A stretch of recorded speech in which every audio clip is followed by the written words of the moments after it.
सूचकता, तिथं चहा कॉफी देणं गरजेचं आहे, पाणी देणं गरजेचं आहे आणि दिल्यानंतर समोरच्या व्यक्तीनं कृतज्ञता व्यक्त करणं गरजेचं आहे. गंज करते त्यांच्यासाठी प्रत्येक गोष्ट समोर द्यावं लागते ना, हातातच. ताट सुद्धा उठते तसेच गाड्यासारखे पळते ना, काय आहे का उपकार एवढं करू नाही.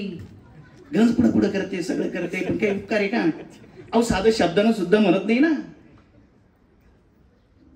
काही नाव नाही, काही गाव नाही. हळूहळू ती आवड, प्रीती, प्रेम कमी होतं.